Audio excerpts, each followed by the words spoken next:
Welcome everybody to another round.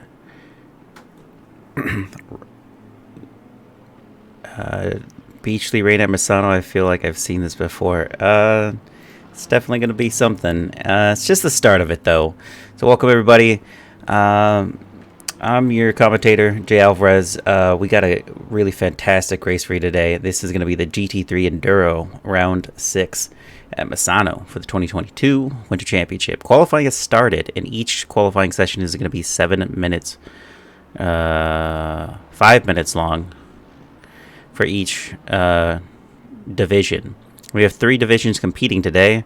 The red division with the red background is Division 3. The silver background is Division 2, and the white background of the player name is Division 1. So that being said, I got Constable Cody Wassum here in the booth with me as we are getting underway with the Division 3 qualifying. Looks like it's still damp conditions, so But the temperatures have actually gotten increased about 5 degrees from practice. So if we've seen the the one spec, I'm glad I'm not racing now that I've seen rain. You know what makes a great racer is their ability to adapt, and with the conditions that they're given, whether that be hot, cold, day, night, rain or shine, sleek. Oh, Padberg. You just got to get used to it. I think the best way to do that, Wassum, is to get some night races in. Maybe that's with AI to start out with, so you understand what could be done, what could not be done. But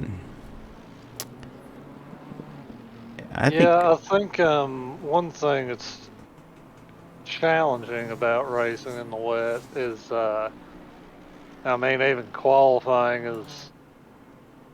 It looks like we've just got a light rain right now. Track's damp, like I said. So it's not real wet, but with conditions like these, even in qualifying, the track's going to be changing lap after lap, and you can kind of see a dry line forming a little bit here on the back straight, and yeah, that's only gonna. the more cars we get running around this, the drier it's going to get. So actually, it looks like this rain's going to keep up, but actually, it could be a little trickier for the Division 2 and Division 1 drivers as they'll be going out after these Division 3 guys. The track could dry up a little bit more, which might make it a little tough on wet tires. Yeah, see, But I would have yeah, said the just opposite there, Wasp. I would have said that because they're creating this dry line, it's actually going to help the Division 2 drivers, but not so yeah, we much can. the as Jose Bravo has just taken his lap in and has called it quits. Santiago Roscoe's going to go back out. Yeah, just in terms of the drop, the there may be better grip there for the start, maybe the first hot flying lap. Um, but just these damp conditions, it's real easy to overheat these wet tires. As you may see, some of these guys, I don't think that's going to count. You may see some of these guys later on the straight kind of moving offline and trying to cool the tires down in the more wet part of the track. But yeah, that's what's tricky about these wet races is it's just going to change the track conditions throughout the race. It's never really, unless you just got a solid downpour for an hour and a half. Yeah, it could Yeah, be interesting. as yeah, it's just struck the We 10-minute mark, so the Division 2 drivers are going to be going out. yeah, and we could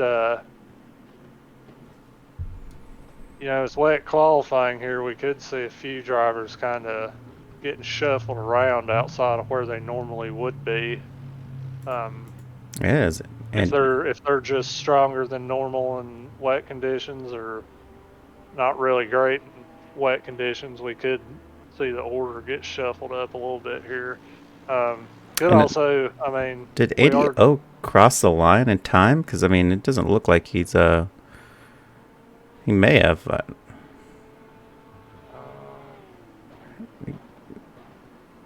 I don't know what the timing would be there because 57. I think he actually did. He did cross the line with some time to Yeah. spare. So he's improving about half a second as well. This is Matthew Hayda crosses the line in just a second, going fourth fastest. George Elmer's fastest overall in the Division 3 split. Alex Okoro of I think it's 360 Motorsports was P2. Del Becky is 3. Matthew Haight 4. Bravo is 5. Carnes is 6. And Roscoe is 7. Andy Oak is yet to cross the line, but he's going to be the one driver that's going to be able to shake up that order for the Division 3 drivers, as he's going to be the last one across. He goes P6. Yeah, I think we saw a few guys there, Division 3 guys kind of struggling to keep it on track. I think as Andrew Pickerel gets a little wide there. He's going to be our first driver Yeah. going on his hot lap, too. We'll see how he does. I think what you got to tell yourself in these, what you should tell yourself every qualifying, but especially wet conditions, is you really have to set a banker lap. Oh, absolutely. Like your first flying lap, you really don't want to take too many risks. You at least want to set a time, especially in these conditions. I think it could really make or break a good race for you, but it is an endurance, so a lot of things could shape up in that 90 minutes. That's why it could be interesting if we have more wet conditions for the race. I think we could see a lot of change in the weather. In your professional opinion here, do you think Pickerel's taking it a little easy, a little safer? Yeah, I mean Pickerel's a smart guy. I think he's probably just trying to set a banker lap here, make sure he's not risking running wide anywhere. Also, I mean, of course, these guys, it was wet during practice also, but I mean, conditions change. The grip on the track changes, so that he's taking it easy, but he's also kind of getting a feel for it right now. Yeah, I think Pickerel's smart enough to just know he just needs to keep it in between the white lines and keep the core pointing the right way as he goes across. Third fastest overall. The 143.7. Well, and yeah, wow, Eric Cassian goes fastest overall with a 142.9. Cornoda's right behind him with a 143.2. Reggie King down in the 144s.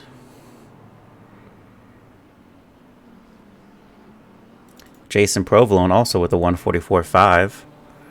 And I believe car number 90 of Masters is going to cross the line, and he goes with a 147. That's truly a banker lap just to get in there. And, you know, you kind of actually, that's what you want to do, like you're saying, Wassum, is just keep it safe and then push for it. Yeah, I feel in situations where you're going to get an out lap and 2 flying laps, yeah, it's just important that first one, make sure you set a lap, and then you have a time, and your second flying lap, you can just risk it as much as you want, And that's what you to your point is, Jed Engelman has had a flying lap or previously. This is his only attempt he's going to have left to create a valid lap, as he has not set a time on his first lap. Maybe he was invalidating that one, but it's going to be truly unfortunate if he doesn't keep it between the white lines on this last few corners.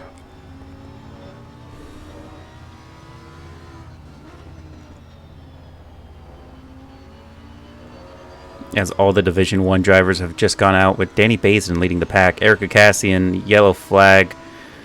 So he's gone. Jed Engelman goes P1 there. With a 142.6. Very impressive. You'll also, Andrew Pickerel notice did this. not improve upon his time. You'll notice these wet conditions. Yeah. They say that front engine cars are a lot better in wet conditions um, Oh, that's than the unfortunate. mid-engine, rear-engine cars. And as you can see here, I think out of the top 10, we only have 3 mid-engine or rear-engine cars, but one of them's on pole, so that theory's up for debate, I guess. Yeah, and you know what's unfortunate is like we can see just the wet conditions on qualifying that the Division 2 drivers have been split evenly amongst the Division 3 drivers. We got Andrew Pickerel in the mix before the P1, which is we got Jet Engelman, Eric Cassie, and Chronotis leading the P1, 2, and 3 of Division 2, and then it goes down to the P1 of Division and 2 and 4th and 5th right now on the overall. So Pickerel's going to have to not only overtake those 2 drivers, but then have to make 3 more overtakes just to get back into the P1 spot. Yeah, I don't think some of these guys probably didn't set the laps they were hoping for. But Oh, absolutely. We have Tanner Masters all the way in the back of the Division 3 drivers. I don't think they should be worried.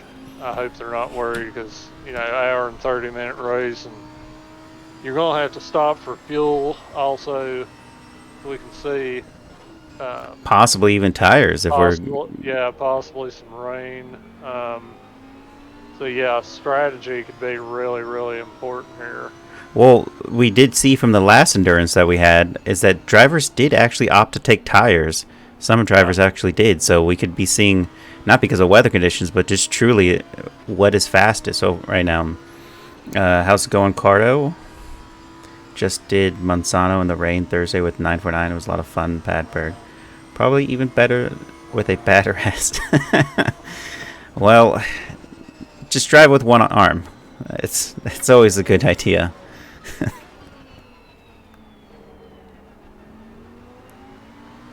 And I think there's some of these guys have already qualified, and these Division 1 guys before they went out on track. And in addition to when these guys, the wait time between races, I think there's going to be a lot of chit chat between teammates and such about there you go. What they're doing fuel wise, and Danny Basin going fastest overall with Ed Kerstetter just behind him also with the 142.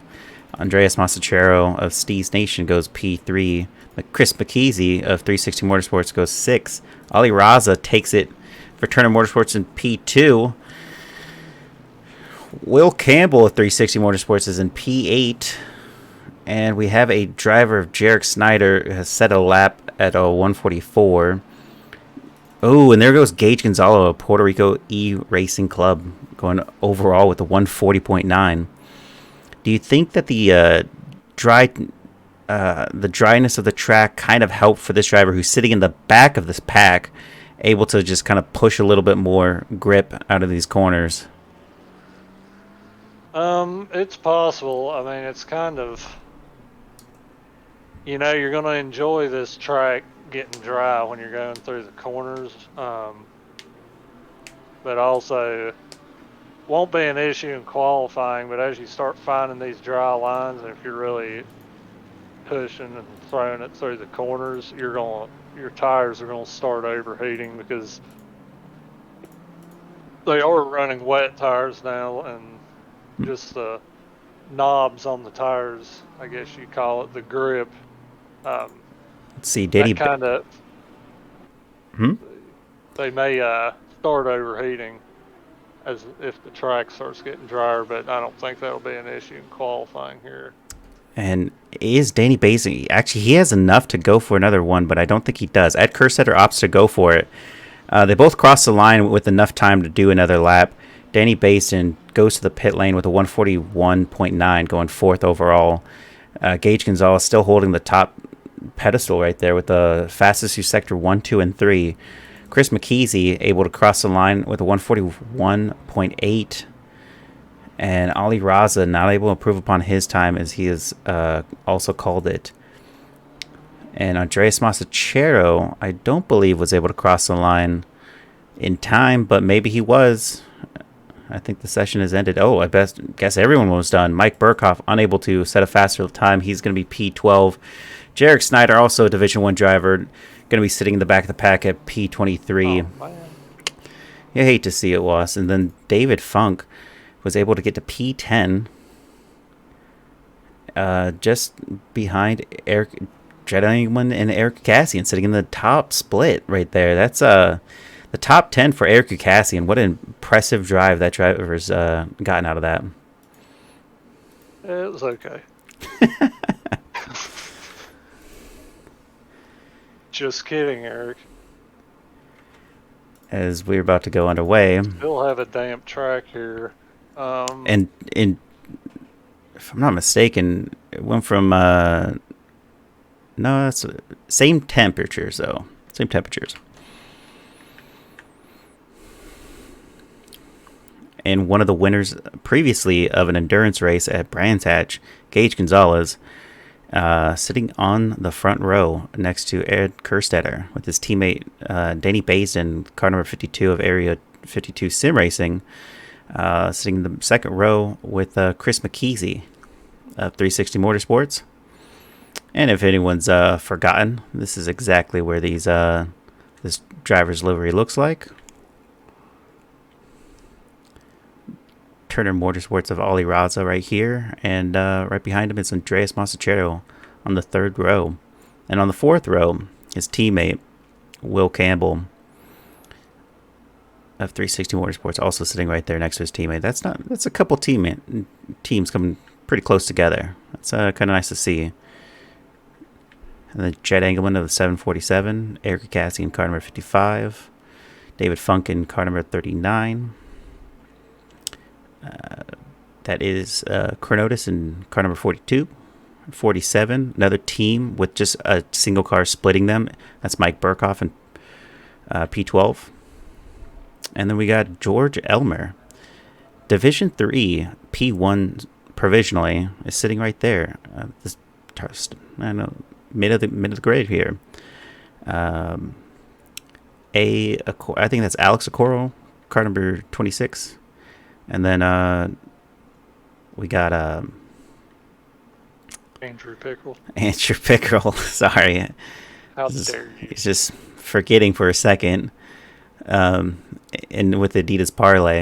And then CC Racing, two drivers close together. Car number 222 and 323 of Del Becky and Matthew Haight with Reggie King, car number 44 of Turner Racing.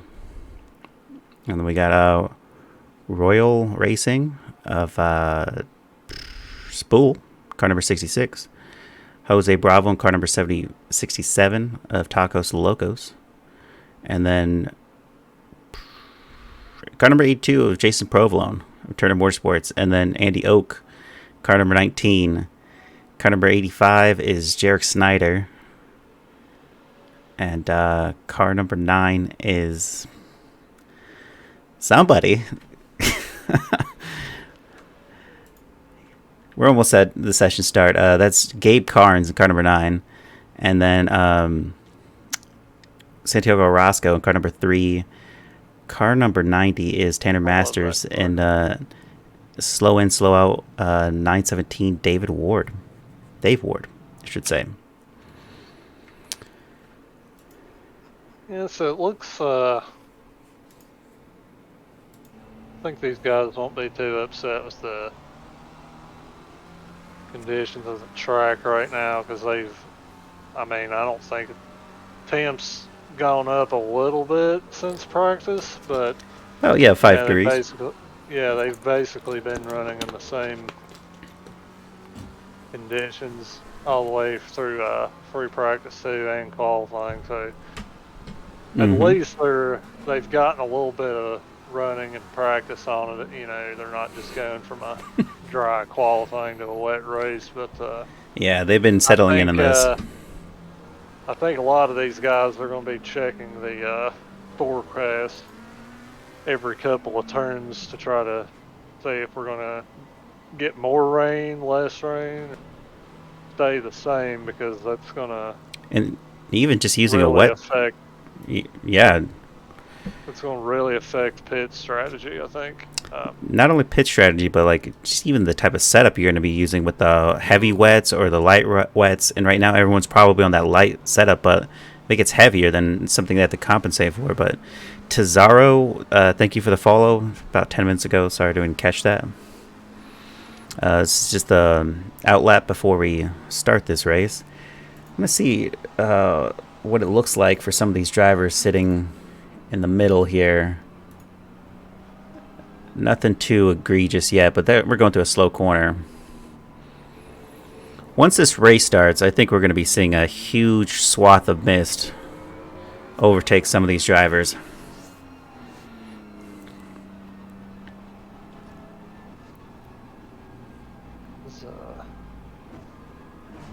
Oh, whoa. We had some guys in the pits right now? Yeah, we do. We have Jet Engelman, George Elmer, and Reggie King all sitting in the pit lane right now. What is that about? Is this the start from the pits? Don't get killed in turn 1 and push on from there? But they had great position. That is not something you want to just give up for the cautionary tale. Yeah, I wonder... There's 3 drivers that failed to start and hit drive. I wonder, like you said, if that's strategy to try to avoid any incidents, or, you know, just didn't make it back from a bathroom break in time or something. I don't know. It just seems like anyway, it would be we're getting not. ready to go around the final corner. I'm worried for these boys. This is a tricky first sector to get through on lap 1 in dry conditions, much less in the wet, but I think they can handle it. As we're about to queue up. And then we are green for the 90-minute Enduro. Great run out of the start. And he has overtaken Gage holds it. Gage. Maybe gave him a little too much space. It is okay. Wet conditions. Like, Andreas is trying to push against Ali Raza there. And Chris McKeesy's going in for it too. They are too wide. And Andreas gets a little shove off right there. Dave Ward gets a drive-through penalty. I think Andrew Pickerel might have been involved somewhere. We got. Oh, you are right. Car number 82 also off to the side there. Yeah, that's wow. Yeah, that's a.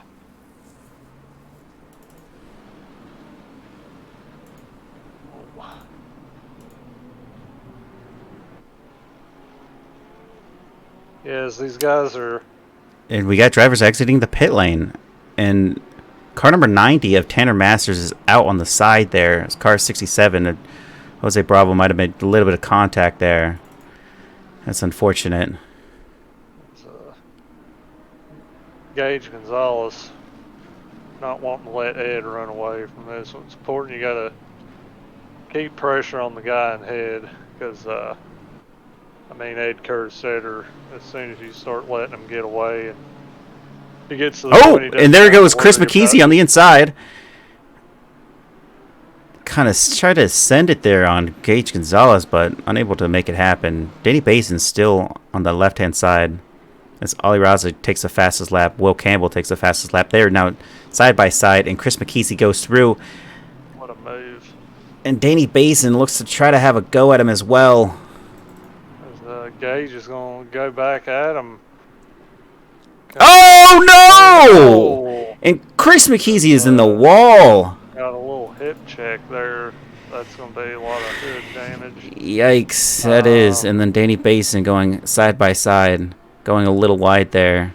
Overtakes Gage Gonzalez. Ali Raza also going to try to have a move. Andreas Masachero trying to make a go at him.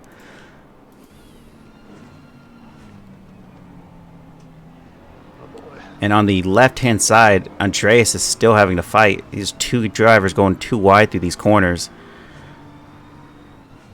Ed Kerstetter is going to get a run from this because he's getting away from all this heated action right behind him. that's a bad move to be elbows out that early on in such a long race, and that has sent that driver probably to the back of the grid.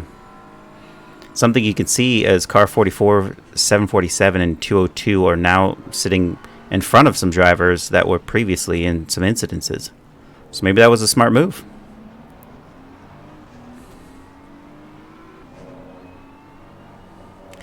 You know, Wassum, I think that might have been a mistake though, because Jet Engelman was P2 in the Division 2 standings as his qualifying start. Why would he end up giving that away for safety reasons?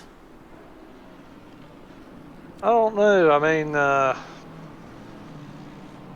can understand not wanting to get in a crash and maybe suffering some damage, but you know, this track has a lot of runoff on it, so you can kind of, if you find yourself in a kind of a tricky situation, you can bail out if need be. As Chris I don't McKeezy overtakes Chronotis there. That. I mean, to his credit, Chris McKeezy's already back into the top 10, or somehow was able to get back on track, and is maintaining. Not only that, he's overtaken a couple drivers. He's got Eric Cassian ahead of him, but that hood damage isn't going to be great for the remainder of his. I think he's going to be feeling that on this long back straight. He may be down a few miles per hour, but and they go spool ahead of Gabe Carnes, who went a little wide through that corner.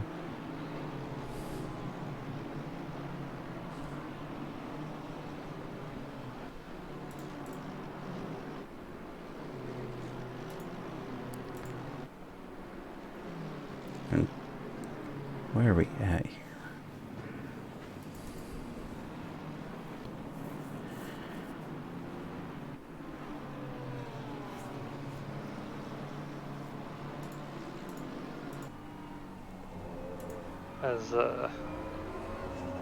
I think Gage just, I don't know if he was maybe struggling with grip a little bit there at the start. Maybe he had trouble. Ooh. And we were just witnessing the back end of. Warmed up, Mike Berghoff with the overtake.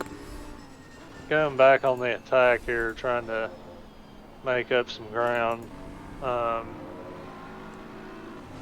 There goes Chris McKeezy down the inside line for Eric Cassian. Now falling back to P9. Slide him back here.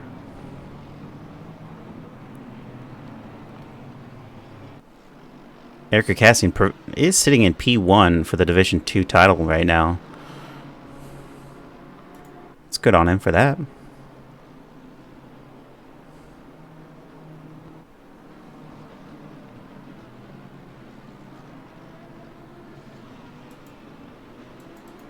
Although going by Chronotis' view,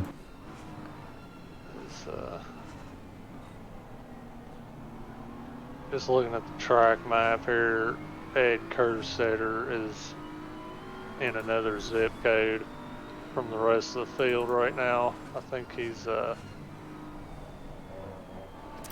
yeah, Ed Kersetter right now is sitting. I think he saw all that fighting going on in his rear view, and that was all the excuse he needed to just take off and gap some of these guys, which is, he'll be happy with that because there's going to be a little less pressure about when he's going to want to take his pit stop. And yeah, he's sitting about 4 seconds ahead of his teammate Danny Baston.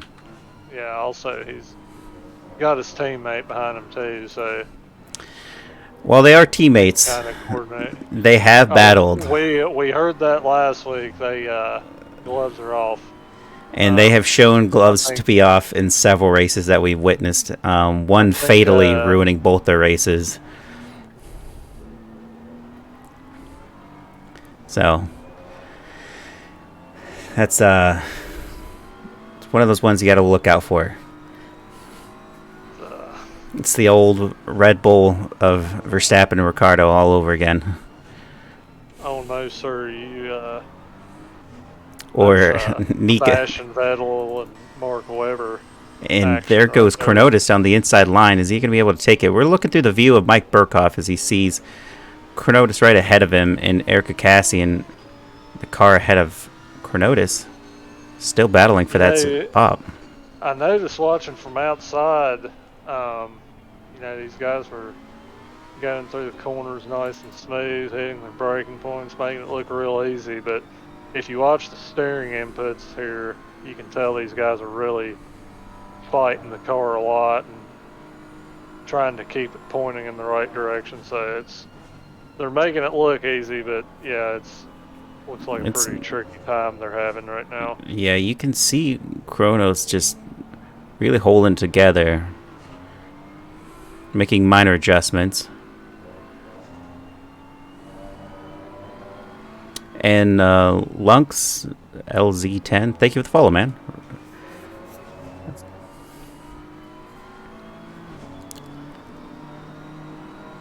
As this is an endurance, we're gonna be seeing some massive splits take place. Although Gage Gonzalez was able to walk away from Ollie Raza a little bit, and now has been on the attack of Danny Baisden, who is now 2/10 off of him.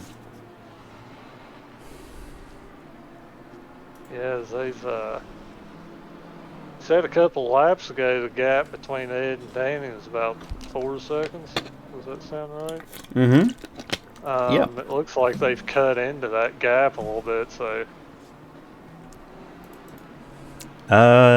In real time, it looks like they did about half a second, if not 6/10, as it's kind of shaping up right there.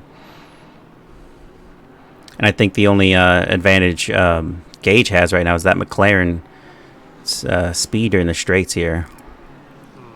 I think also with those incidents we had on the opening lap, there's quite a few drivers that have lost a lot of time. So here in a few laps, these guys are going to have some back markers to deal with. Mm-hmm. Mix things up. Yeah, not to call any one driver out, but Gabe Carnes of CC Racing was involved with an incident with car number 90 of Tanner Masters, as well as car number 67 of Jose Bravo, as well as car number 66 of Spool. And then car number 19 as well had a couple incidences as well. It was car number Andy Oak. But minor altogether. We have less than 10 incidences overall since the start of this race.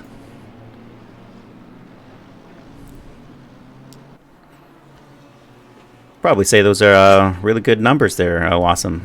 That has definitely not been the case in the GT4. They did well. Oh! I know we had a few guys bumping and banging, but that first sector is pretty tricky on the opening lap, especially if you have a damp track like this. But for the most part, they made it through unscathed.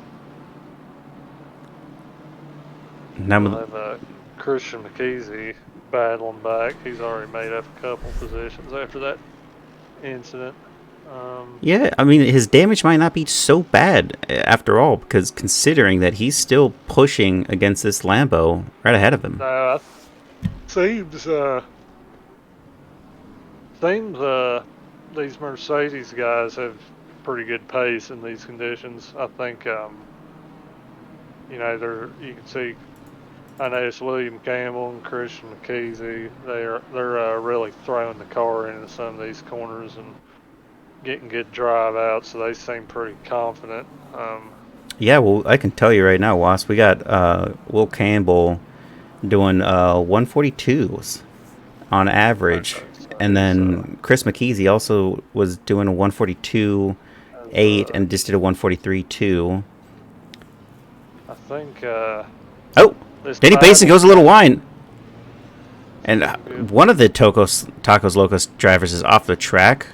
As Gage has set him up here, he's going to get a good run out of that corner on this straight. Looks like Danny's going to try to squeeze him on the inside. Really can't do too much about that right now as he's side by side. As Danny tries to hang it around As the outside Ali of the brake Raza tries to later. get into this as well. Oh, and that's a little bit of a But, back off. Whoa, Ali Raza's kind of sent that in there. and I'm sure if we could see Ed Kerstetter right now, he's got a big grin on his face because, Yeah, he's gained about 5.5 man, seconds off of this. Danny's being a good teammate here. He's really holding these guys back from Ed because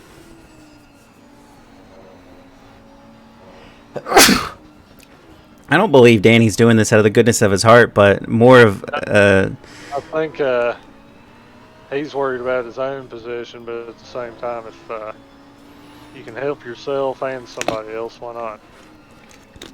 absolutely, as we can see. Yeah, we're kind of seeing a little train form here. Yeah, These even guys Andreas is ran getting close. These guys ran side by side through the whole sector, it seemed like, and Andreas and Ali Raza really caught on and latched onto this fight. Oh, and there we have it. Oh, it's close. Yeah, he's.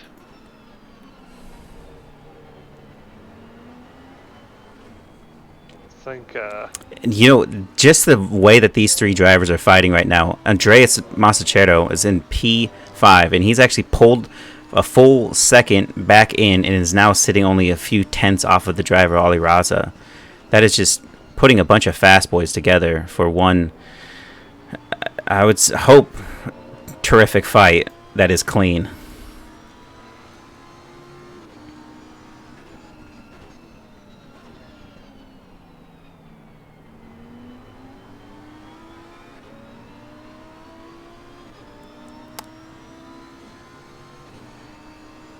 And for everyone watching, you can clearly see a little indicator there that Ali Raza and Andreas Masachero in P4 and 5 are in BMWs.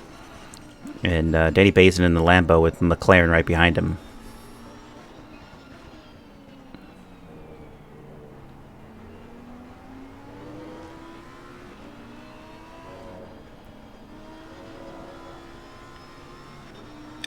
And while track conditions are still damp, we have not seen a change in the weather. No. I think we talked about before the race. Starting to get into the evening now. He is blocking him a little, not blocking, defending well.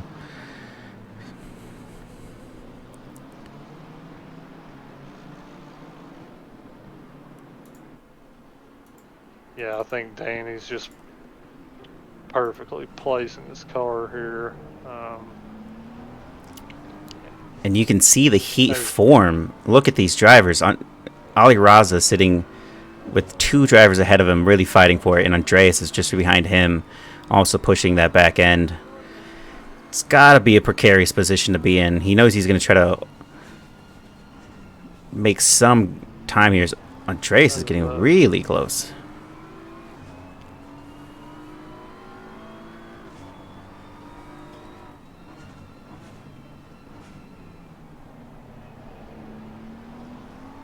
Yeah, I've been in these situations many times, driving different cars on different sims, and when you kind of get in a train like this, it's kind of you kind of start getting into a mode where you either have to attack the driver in front, or the guy behind you is going to attack you. Because you start getting, I think Allie's in a tough spot here because he's got these guys in front of him fighting, and he can't really go anywhere. He's kind of stuck behind this battle, but he's also getting pressure from Andreas behind him. And there's no good movement here, as you're saying, Was. Like, you can't really push ahead because you can't really overtake because the other driver's also on the attack. And, what's really worrying is that their tire struggle.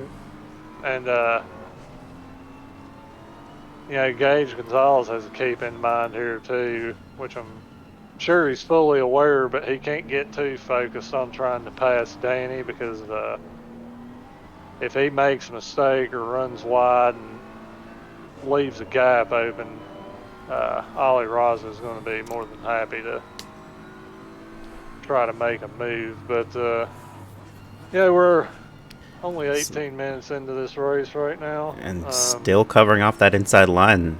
Danny Basin finally has this going. Yeah, I think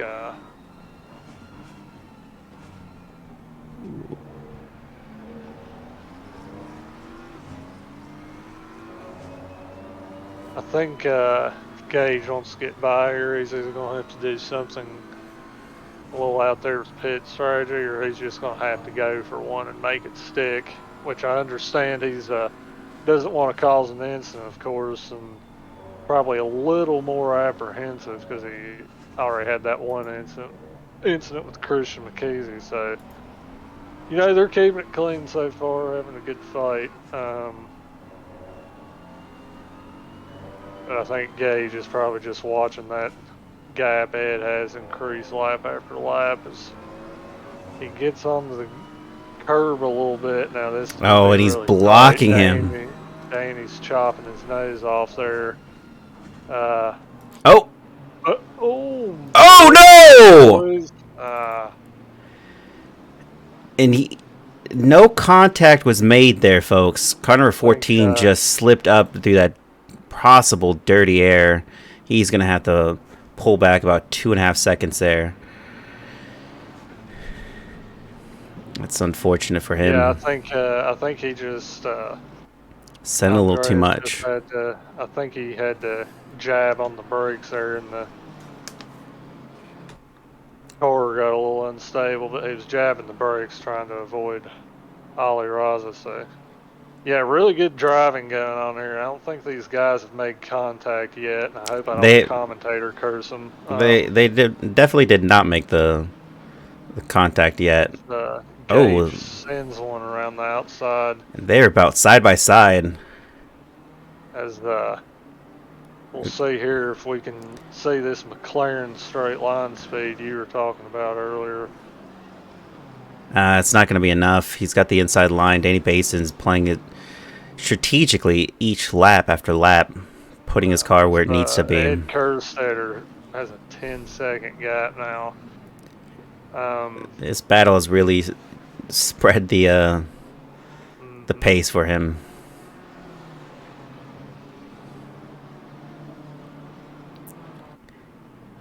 And just going off the numbers, we have Ed Kerstetter with a last of a 142.2. His best is goes to Gage Gonzalez for best lap on track. Gage throws one around the outside. Can he hang on to it? Doesn't look like Danny has more speed. But he's trying to make it happen. Gage is going to have the inside here. He's going to have to make it stick. And he does. Park it on the apex. Nicely done. And what a wonderful move. Danny Basin getting pushed down 2 positions. Ollie Raza takes the scraps from that. Contact definitely was made a little bit as they went through that apex. Unfortunately, that wasn't the cleanest thing, but I don't think it was anything other than a racing incident. I think they're racing each other hard. Fair move though. Good move by Gage Gonzalez. Yeah, in keeping it where it needs. Patience, and yeah, he finally saw his chance and made it work. So good job there. Now I really want to. I know we've got a lot of more battles going on, but I'm gonna keep an eye on that gap between Gage and Ed and see if he can. Because it's now at 11 seconds. See if he can chop into that at all. As we're on board with Jarek Snyder. BMW boys going at it here. Delbecki tucking back in. He looked like he was trying to have a go at him. He's the car behind. And Jarek Snyder pushing against Chronotis. Jarek Snyder started way in the back, but has actually moved his way to the front in P12. So it's a good run for Jarek. I think Delbecki's probably cool with just cruising around following these guys. He is P1 in the Division 3. Yep. looks like he's got about a 14-second gap to P2 in Division 3. So Absolutely, I think. I think he's cool with following these guys around. Looks like he's kind of dropped back off them a little bit, which is smart because something happens between them, you know, you don't want to get caught up in it as well. Wow. So looks like Gage has already cut about a second out of Ed's lead. Just in about, a lap yeah. or so after getting past Danny. So Well, with that clean air. Left. Yeah, got an hour, a little more than an hour left. So it's definitely gonna be able to pull up the pace there. Yeah, I mean, as you said, Was Gage Gonzalez with now in free air with about a 2-second gap to Ali Raza was 0.2 faster than Ed Kerstetter. Now he's got it down to under 10 seconds. So it's actually 8.6 now, 8.7, 8.5. That driver's going to be finding a lot of spots. I just wonder if there's some. I mean, if Gage and the McLaren just have genuinely that much pace, or I wonder if Danny and Ed may have done something setup-wise that's not really paying dividends right now. But it may not be, but we're going on board with George Elmer of Simnut Racing. He's got Tanner Masters, car number 90, in the red car right ahead of him. It's Andy Oak ahead of him in Royal Racing. And that's Reggie King of Turner Motorsports and Gabe Carnes. This is a train of about 5 cars. Oh, yeah. And they're keeping it clean. You can see the top driver right ahead is Gabe Carnes in the white and gold. That Aston Martin, I believe. Oh, and there goes Reggie King on the inside line. Hard to tell, but it looks like he's going to be able to overtake him. As he does, he gets ahead. Nicely done. And we'll pull to a driver cam. I just wanted to see a little bit of these guys' action here. We have Andy Oak taking the preferred line. And it looks like Reggie King's going to kind of walk away from this train that formed. But now these drivers are still at odds for it.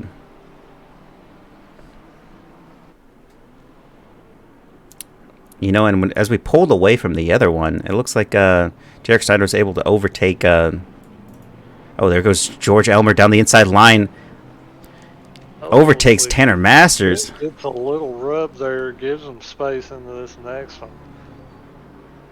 And in the backfield, that is Andrew Pickrell. Tanner's going to fight him back here. It looks like that damage to Andrew Pickrell's McLaren is not good. Yeah. Penguin Killer TV. Hey, thank you for rating us, man.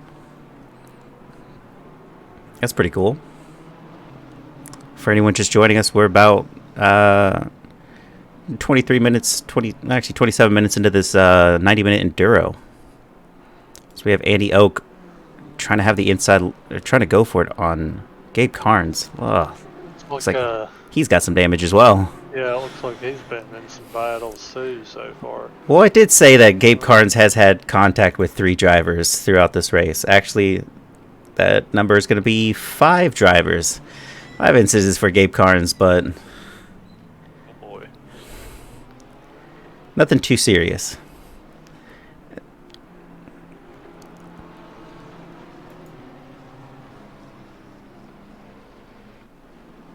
And it looks like he's going to try to send it down. Oh, no. We have a car off.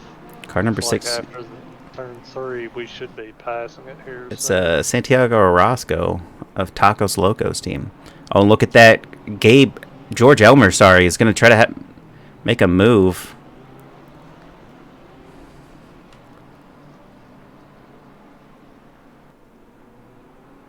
There's Andrew Pickrell showing up in the background. Yeah, he's now a part of this. And we'll go on board, see what he sees. I bought my ticket. Let me get. Oh, no! That is George off to the side. I think just think just got a little bit too much of the curve there. Yeah, and slipped right out of it. Yeah.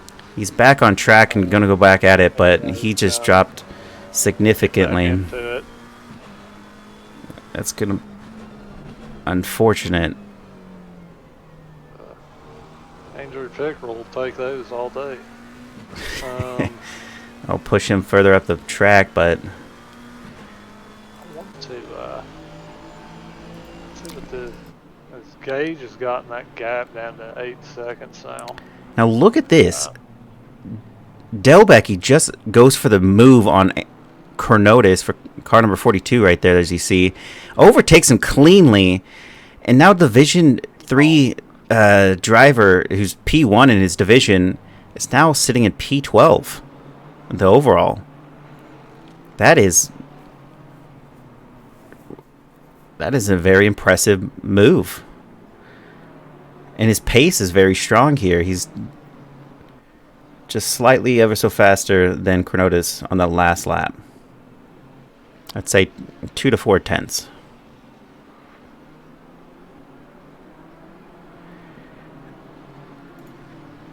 Now just going back to Ed Kerstetter, Area 52 Sim Racing, still leading the race at P1 in Division 1. And then Gage Gonzalez still holding the fastest lap, sitting in P2. He's only 8 seconds behind Ed Kerstetter, and he's actually pulled the exact same pace out of that last lap. So he's not really gaining much, just a few tenths lap by lap. Ollie Raza's now 4.5 seconds behind Gage Gonzalez, and Danny Bason's another 1.7 seconds off of Ollie Raza. But somebody who's able to make the move is Andres Masachero, is now 0.3 tenths off the what we got going on here. As everybody's kind of split the pack a little bit. I mean, you do see it in endurance racing, but the gaps so overall are pretty significant after P16. Yeah, I think it's kind of odd. I mean, we have 2 time multiplier on this race, so it's an hour and a half, but really we're going through 3 hours in the game here, and yeah, done the first third of the race, and we still got the same track conditions. Doesn't look like it's going to change for the next 15 minutes or so. But he's making some gap here. I think guys are holding on, probably going to at least try to get to the halfway point of the race before they decide what they're going to do pit stop wise. We've got a car stopped again and another one off the track in turn 1. That's Andy Oak. Will Campbell. One stopped, and it looks like another one was off the track. Oh no! It's a little loose and has to take to the grass. And that is David Funk into P7 over that. And I was just going to point out that it was both the Will Campbell and Chris McKeesey of 360 Motorsports that were riding P6 and 7, but before I was even able to commentate or curse him, it looked like he was able to do that himself.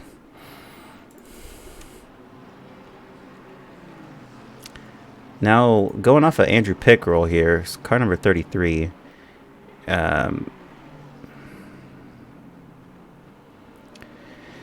unfortunate mess with his race right now is that he has not actually had contact with any one driver. So the damage we're looking at is a mishap into a wall, I think we saw it there with George Elmer. And I think lap 1 coming out of turn 7, I think, onto the back straight. I think a lot of guys, I think Provolone went off there. Mm-hmm. A lot of the incidents we saw there at that first lap, I think we had a couple that were probably car-on-car contact, but Misano, to lap it fast, you have to use a lot of curb. Some people would even say you're just flat out cutting corners, but the game lets you do it, so I mean, if it works and the game allows it, you go for it. But Oh. to run this track fast, you have to run a lot of curb. Oh, no. And it's possible a lot of guys got caught out by those wet curbs and stuff. Coral has a drive-through penalty. Andrew Pickle trying to send it a little on the outside, pushing through. They're side by side. He's got it. Nice move, Pickerel. From the looks of it, they are still going for it. Oh. I think he's going to clear him. Yeah, he clears him. There goes Pickerel for P19.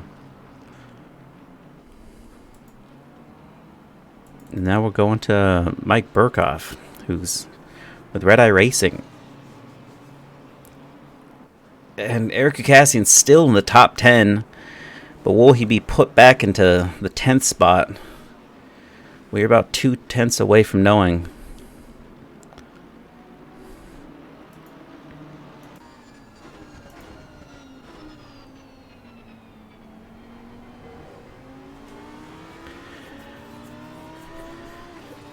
Now, Wass, something to note as we're looking at this battle, we have Gage Gonzalez now cutting the time down to 6.4 seconds to the leader from a total of the 10 seconds that we started with. So he's really, really cutting down that gap that from only like the last 10 to 15 minutes. Yeah, I think Gage, he's probably just getting in the zone now. You know, he had that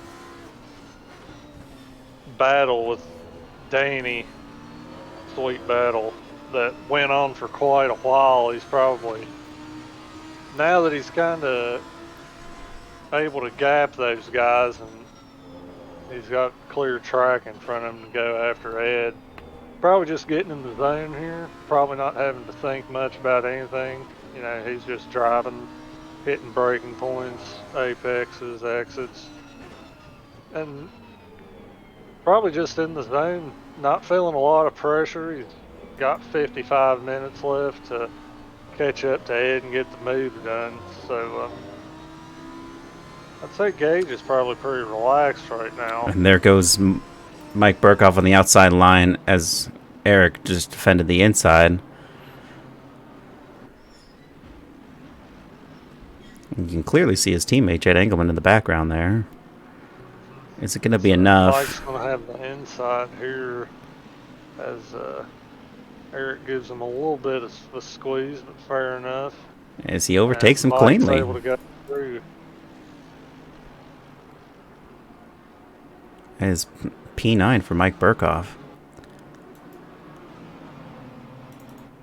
Car number 19, Andy Oak, just went into the pits there. It's unfortunate.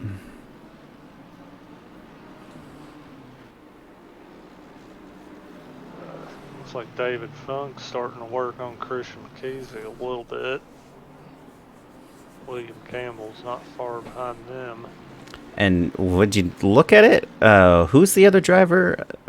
Is that a Coral? Going in cockpit cam, we can see. I believe he just had a drive-through. He had a drive-through penalty, but in front of him is David Funk. And so who am I really trying to look at here? It was Will Campbell. All 360 Motorsports drivers are at the same point on the track right now. That's it's going to be pretty impressive to have your entire team ready to go. Two of them in P6 and P8, and a Coral sitting in P21. With Delbecki still comfortably leading in the Division 2, and Eric Cassian leading the Division... Sorry, Delbecki leading Division 3, and Eric Cassian in the silver background of his nameplate is the Division 2 P1 right now. And then the white is the Division 1 drivers.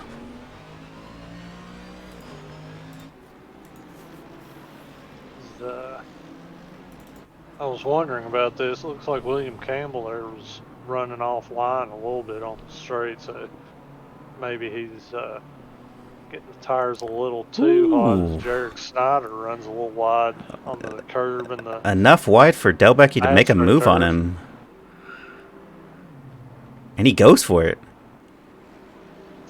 And that is P11 for Division Delbecky. 3 guy, but yeah, he's out there cruising. He knows what he's doing here. He's got a comfortable lead, and now he's just having fun passing more guys. So yeah, good on him. He's having fun out there. He pulls back. I thought that was Interesting. maybe Jarek didn't think he deserved that after going off a little bit, but gave him the position. Yeah, CC Racing definitely in the lead for the Division 3 Team Championship, as overall they are winning the overall Team Championship, if that is to be decided with everybody's points being taken into account. There's a much heated debate over that topic, but it looks like CC Racing has been putting in some good point finishes, as Matthew Haight of CC Racing is sitting in 15th overall, but in P2 for the Division 3 title, as Chronotis is sitting in P13 overall, but P2 in the Division 2 championship, with Spool in P3 in Division 2 championship, and Jose Bravo in P3 for Division 3.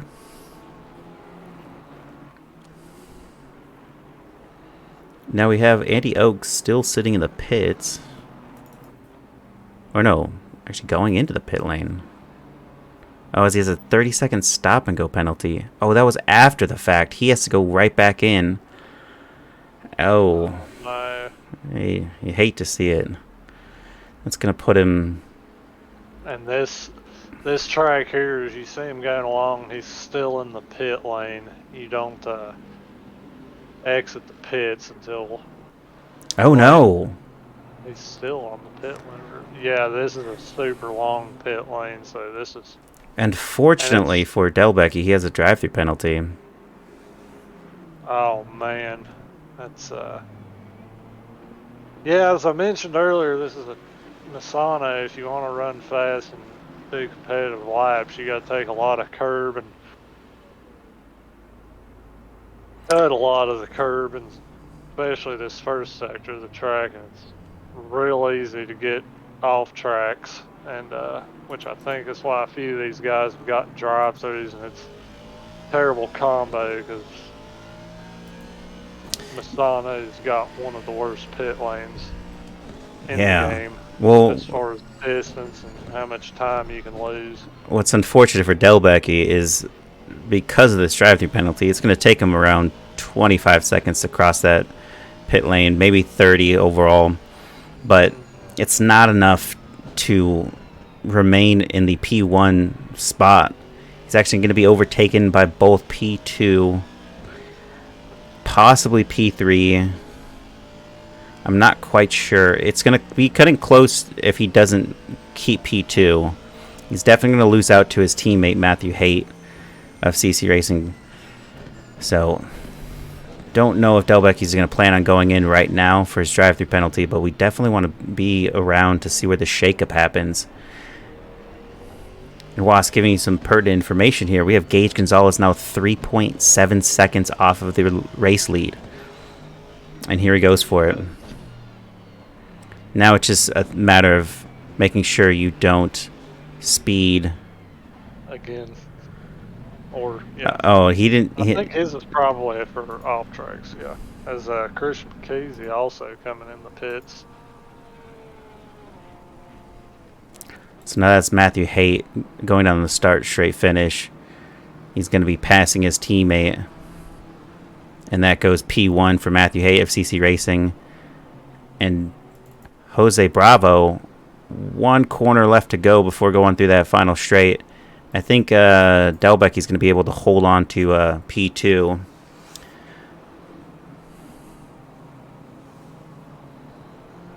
Cardo, the pit entry is very tricky, especially in wet conditions. Absolutely, and we already have some drivers.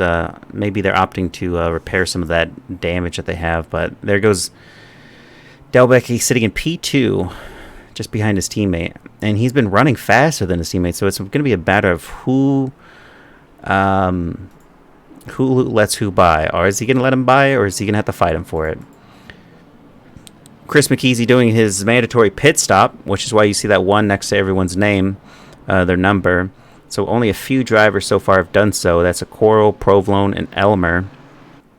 And I guess Chris McKeesey's thinking that this is going to be a wet race no matter what happens. Yeah, they're halfway through. The forecast doesn't show the rain stopping, so looks like these guys are just going to have to plan for it to stay this way. And there goes Andrew Pickrell, giving enough room for the drivers to lap him. Danny Basin's now half a second off of Ali Raza. Maybe he was just setting this up all along, 10th by 10th, lap by lap. Don't want to ruin the tires just fighting a guy every single lap, as they have been for the first, I'd say, 15. Oh, easily. 15, 20 minutes, I want to say.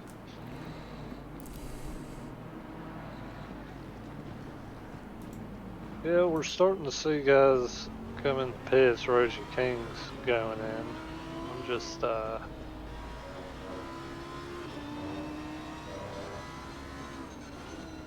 Now, if you're Ali Raza, you have to make the decision on whether or not to go into the pits and risk that Danny Basin just makes up that time on pace alone, and so he just gets that overcut.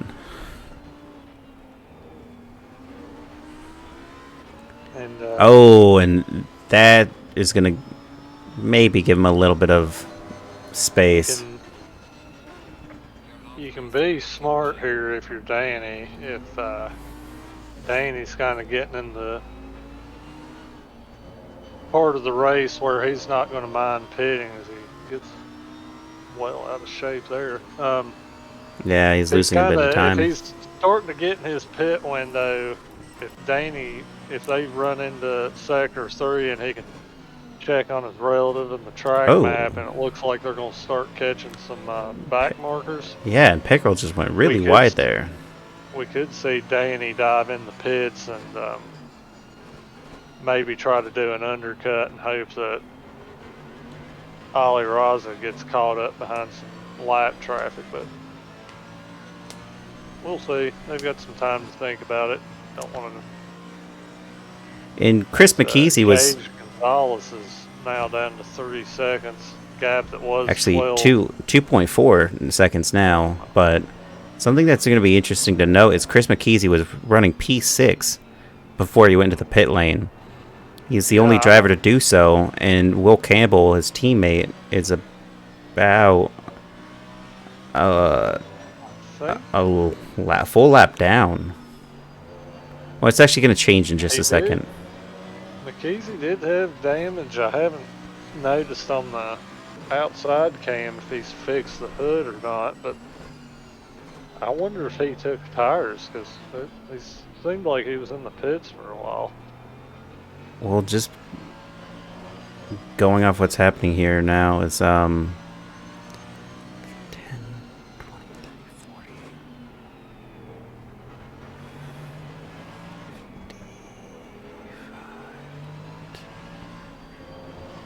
So he's a minute and 24 seconds down from P6. Wow. And he was P6, so I don't believe that was a regular pit stop, whether it was tires and damage bodywork. We'll take a look on the outside line as he overtakes Andreas Massachero, who's sitting in P5. He has. Yeah, he did. Yeah, his front end is definitely fixed, so he's not going to be looking at a truly positive race out of that. As he did pass P5 to be unlapped by him, he's probably going to be looking at a P7 or maybe a P8 if he's lucky when these drivers start going to the pit lane, depending on what they end up doing in the pit lane. Excuse me, race director. We might be seeing a fight up front here soon, I think. Yeah, we got a 1.1 wow, second. Look how much Gage has closed that down. And something to note is Ed Kerstetter did a 142.6 of last on that last lap, and Gage Gonzalez did a 141.4. So in terms of relative pace, I think Gage is going to close the gap and then some. If he can get by, as Danny Basin proved to be quite the challenge to overtake, but Gage was up for that challenge, and now he's sitting in P2. You know, he's closed it down pretty quicker than we expected. 40 minutes left. He can kind of hang out here a little bit, set up a move, or, you know, he may just want to try to nail him straight away if he gets the chance. Just go for it the first chance he gets. But car number 90, who's that? Painter Masters. Oh, yeah, off the track a little bit. He really closed that gap. He's sitting 2/10 off of him now. Now Ed's going to have to play the defense. We'll see what Gage does. I think he's had enough of following around these Area 52 Lamborghinis for one race, so we'll see if he's able to do it here.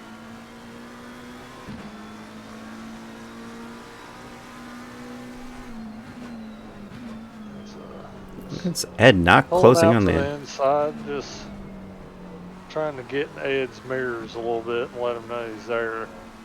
See if he can catch him watching his mirrors. I think Ed is fully aware now that he lost that 10-second gap that he previously had. Gage just has so much confidence going through these corners. He's got all the grip he could ask for. And he is in track. Temps haven't changed much. Conditions haven't changed much. We have Andreas Masachero in P5 going into the pit lane right now. So we'll definitely have to look and see where he shakes up after this. After he's back out. And it looks like Andreas did just a quick dump and run. As all these drivers, we're still going to have to get a little bit of fuel to make it to the end of this race.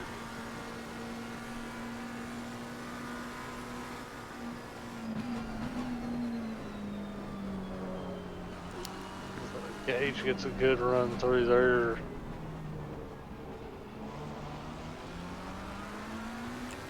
Yeah, and you can definitely see that confidence. Andreas. Yeah, he's got all the turn in he needs. Ed's running a little wide. Gage gets a good run through there. He goes outside. Ed lost a little bit of momentum getting on wide onto the curb. As see if Gage can get it through there. He might. As Ed just says, "No, son, no chance. You're gonna have to fight me for this one." Yeah, got and a car off track in the next corner. That's so Jarek Snyder, Cardi 2 is Provolone. Provolone, I believe. Turner Motorsports. And look at that pack with Danny Basin sitting in P4. Ali Raza ahead of him, so we can see them forming in the backfield. As this, that can't be true. That was Jason Provolone. Oh, that was Provolone that was there, because Ali Raza is 15 seconds behind Gage Gonzalez, P2 from P3.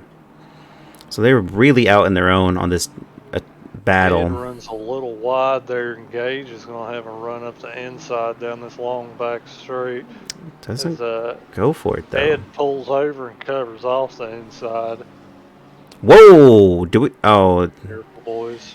Careful. The perspective shift is always a little different. Andreas Masachero pulled to P9 after he was gone into the pit lane. So that is where we're going to be setting the bar. He went from P5 to P9, which means Will Campbell is going to get dropped down the block to P6 after he goes into the pits, more than likely. Man, Gage is just getting such good runs out of that final corner.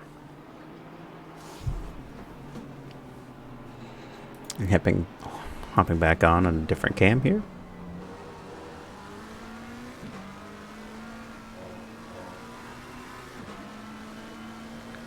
Is he going to send it for the inside line? No, he doesn't. He gives him the room.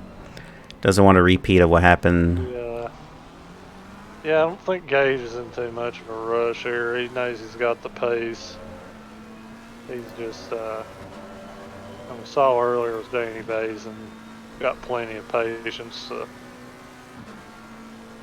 try to set up and pull off a move. And plus, both of them still have a pit stop left to go, so. And Fafito PR, Ricardo Rivera over here missing the race, but cheering for Gage Gonzalez. Yeah, I did notice that you're missing here, but your boy is sending it, and he is putting it there. He started on pole, and he can possibly finish on pole. He's got one obstacle in his way. He's already finished with one other obstacle of Danny Bates in a very 52. And we have Will Campbell in the pit lane right now for 360 Motorsports. Whoa, careful. And he was P5, and he is dropping down the ranks. So it's Andreas Masachero. Where is he shaking up at? Car 14 has passed Will Campbell. Good run by Gage here. It's may have been a little wheel-to-wheel contact there. I'll go to the incidents to take a look. Carter 14 and 24 made contact. That was Andreas, and it'll update if they did. I don't think so.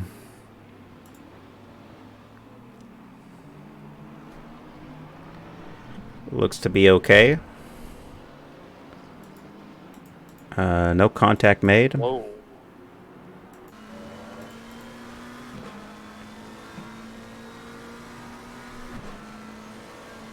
Will Campbell came back out of the pit lane, and he is P14.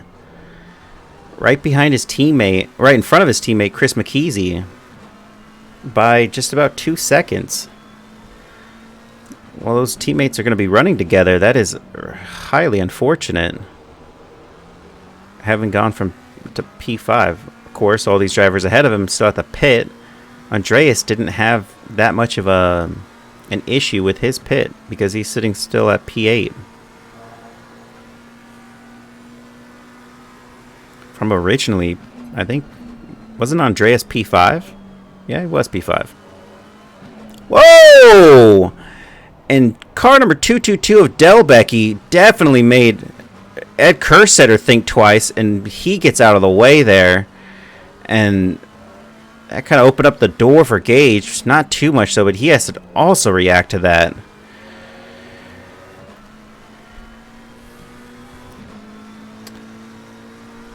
Honestly, I think that might have actually been more counterproductive for Gage, trying to make a move here. Yeah, I think Gage has backed off a little bit here.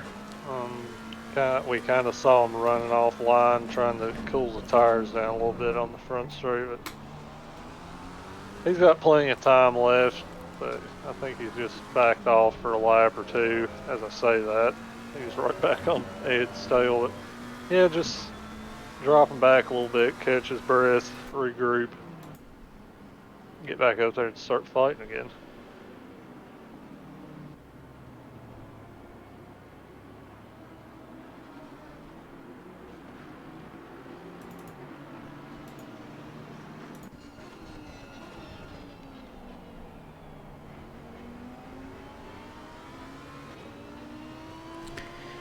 And what I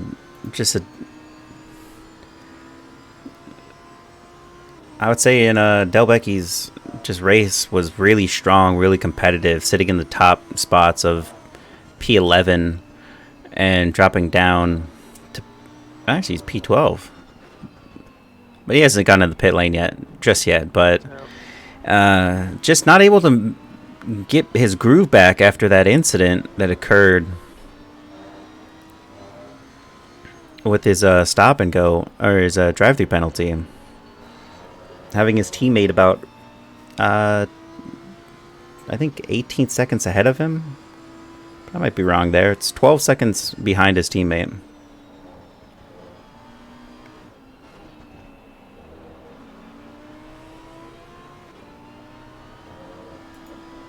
Yeah, I think it's probably really, I mean, because they both at the pit sometime. If Gage can, I mean, I think Ed's only choice here is to run it until he's finally out of fuel. I don't think he's going to be able to pit early at all, because if he does, I think Gage will overcut him. But it's tough to judge. I think a good option for Gage here is to try to pit and go for that undercut. But if Gage dives in the pits, Ed's going to pit the very next lap to try to cover that off. And what they got to worry about is that massive pack that's not only just half a sector behind them, but a full sector as well. Oh, yeah. Not wanting to get in that traffic when you finally back out, and as we have car 66 spool going into the pit lane. And one interesting thing to note is that from the race lead, P5 is a full minute off. We have Gage Gonzalez is, a tenth off the driver, as we can see that. But Ali Raza in P3 is 16 seconds off of Ed Kerstetter. And Danny Baisden, Ed Kerstetter's teammate, is 18 seconds off of the driver. Which means in the top split, those four drivers still could contest this race on pit strategy alone. But going into the P5 spot of Mike Burkhoff, literally no other driver past that point will have a moment to exercise a podium finish, at least from the top split. The Division 1. And that's going to be, that's just mighty impressive that they are a full minute. Oh, yeah. They could get tires, bathroom break, and get back on track before P5 is able to get close enough in distance. Maybe not a bathroom break. I mean, it depends if they have like a Coca-Cola can on my own hand. You know what I mean? I hear you. Or a Gatorade bottle. And still nothing. If you're a committed sim racer, let's not go there. Yeah, I think we still got some interesting battles that are going to play out here. As you mentioned early, Danny's still working on Ali Raza, and David Funk's been kind of running close to Eric Kazian. Yes, he has. Time. Those two drivers in separate. There he goes. Yes, Gage Gonzalez into the pit lane. Just watch this play out. He's got a full minute off. P5 is sitting in the sector 2. So he's not even worried he's going to drop down that much. But he's got Ali Raza and Danny Baisden down the straightaway. They're about to overtake him. He goes in the pit lane, and it's just about how long is this driver going to sit there? Because he has stopped just about 5 seconds ago. Now about, I'm thinking, a full 10 seconds. He's just adding fuel. He's already dropped. There he goes. And he's going to go back out. David Funk now trying to have a go at Eric Cassian. Doesn't make it happen. But looking at it, we have Mike Burkhoff almost down the straightaway here. The start straight finish. And we got Gage Gonzalez pits. He's rejoining. Completely out of the pits, and he has one driver he has to contend with for open air. And that means he's going to be able to perform this undercut. He's found a nice gap here. I think we'll see Ed coming in this lap if he has any chance of keeping this lead. You guys don't use bottles, Cardo says. As a civilized man, I go outside. Although, when those iRacing NASCAR races go on... Oh, we have it. Ed Kerstetter. Now it's just about speeding here. Didn't get a speeding in the pits just yet. Let's see how this plays out. Is Ali Raza and Danny Baisden still fighting for that position? Whoa! Whoa! What was that? That looked to be a little bit of netcode issue. That looked like he slid through that overtaking. See where Gage is. As Ed's coming out, where's Gage? Gage is not going to be able to make it happen, I don't think. He's got to go through that. We've seen it before. He's about to go through that start straight finish. I think he's going to be pretty close here. He's still not able to go out. No. He's got to go through that corner. It's not going to happen. He's going to go full bore through this. And he's still just about into that corner. Oh, he's going to actually be a little behind him. Wow. And Kerstetter gets a stop and go penalty, though. Oh! Wow. No. Yeah.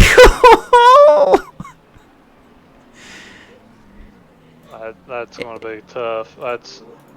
And you don't have favorites. You just like to see an interesting battle.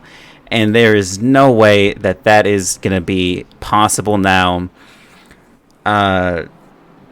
You hate to see it, Was. I mean, that was lined up to be one of the most fantastic finishes.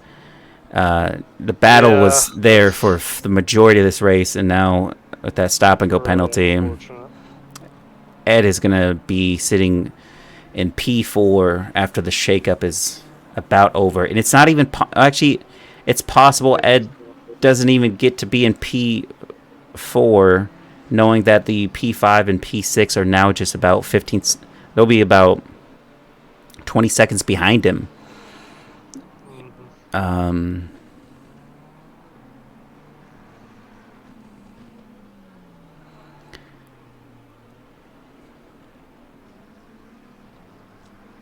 If that's a thing in this game, cut the pit lane. Actually, I don't think you actually get any penalty for cutting that pit line like you do in other games. Now Ed Kerstetter is actually going to be going into the pit lane to serve that 30-second stop and go. He may have just ran it in and sped on the entrance, possibly. Well, when he went into the entrance, he was fine because he didn't have the stop and go penalty. It was when he was. It won't give you the penalty until you exit the pits. And there goes Mike Burkhoff across, and that is Ed Kerstetter dropping down. Car 85 that's in P9 is now going to be crossing through and is going to overtake him for that. Oh.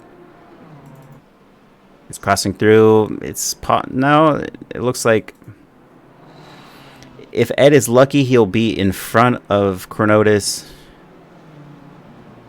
He's already dropped behind Andreas. And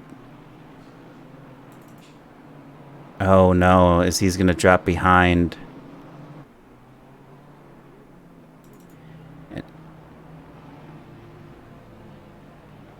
Ed finally, Provolone gets a drive-through penalty as Matthew Haight crosses and is ahead of Ed Kerstetter. That is unfortunate. And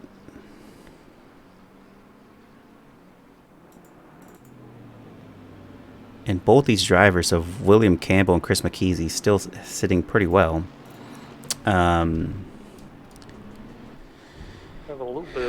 What was that saying? He was probably speeding.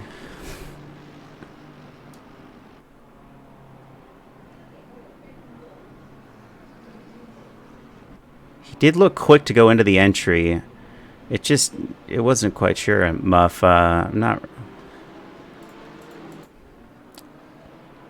Eric Cassian try to have a go at Mike Burkhoff. Kind of pulls out of it a little bit. 22 minutes left to go. We kind of know the track conditions. If they ever get better, it's not going to be worth it to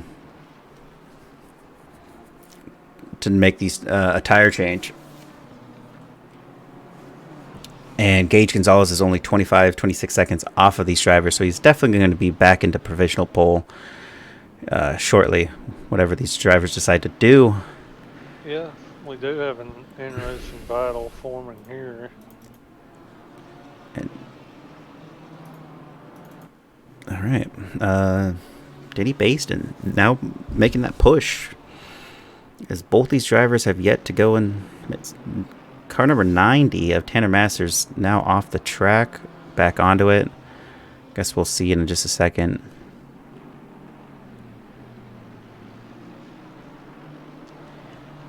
Matthew Haight holding a very substantial lead to his teammate Delbecki for P3 or P1 in the Division 3, as well as Erica Cassian sitting comfortably in P1 in the Division 2 title. Both drivers in that top in the Division 2 split are still not yet gone in the pit lane, as well as Andrew Pickrell, who's sitting in P3,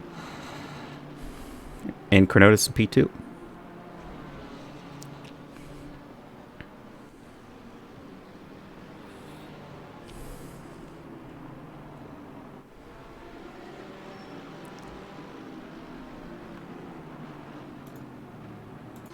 Yeah, things have kind of settled down for the moment, I think. Yeah, there was a lot of drama, Wassum, a lot of drama, but fortunately we got denied that battle for the lead, but we do have a battle for P2 here. We look forward to. Also, the two Lamborghinis, Mike Burkhoff and David Funk, they look like they're running pretty close. So. Still a lot of things can happen in this final 20 minutes.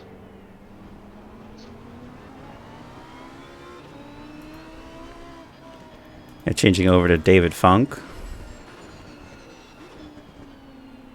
as Mike covers the inside for that defense.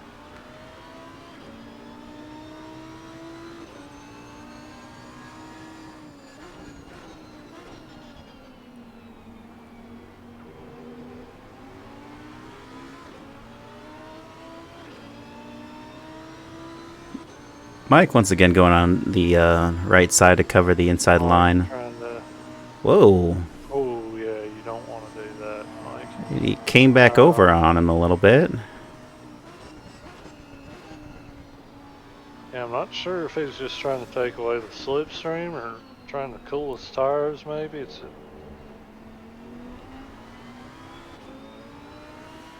also kind of unfortunate, you know, whenever you see a wet race, you kind of anticipate, especially if it's kind of a light shower, and let's see that.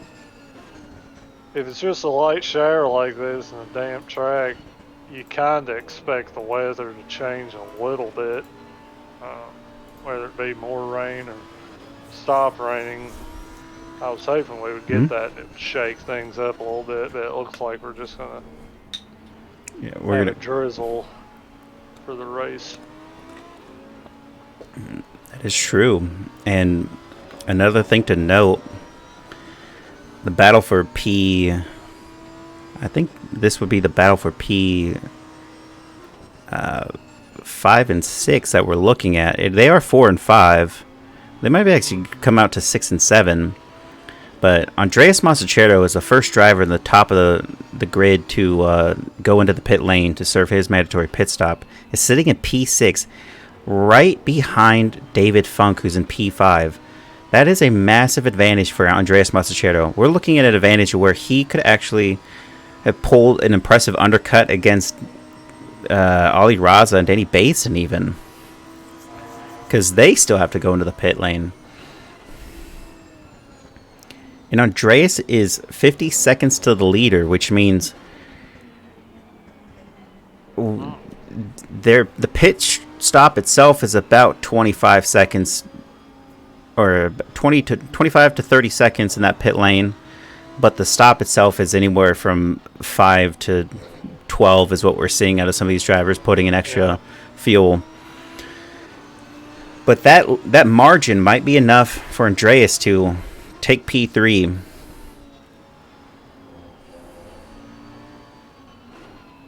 And it'll be really interesting to see where these drivers finally end up going to the pit lane. Jarek Snyder, who's sitting in P8, now drops into the pit lane, with Chronotis about to overtake him down the start straight finish. Car 28 of Ed Kerstetter now going to take that position because he's already served his mandatory pit. Crossing the line, he'll go to P9.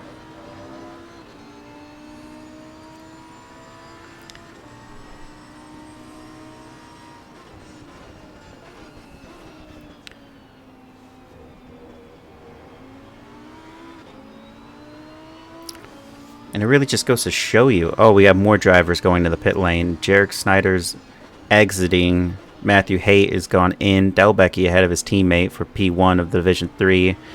Gabe Carnes also going in. I think the CC Racing drivers have been talking to each other and just saying we should just all try to get in now. Santiago Orozco is one of the only drivers in the back of the pack to not go in, as well as Jose Bravo and Andrew Pickrell. Ed Kerstetter gets a drive-through penalty. Oh, no. To make matters worse, he gets back to P9 and is cut down by another penalty. Yikes.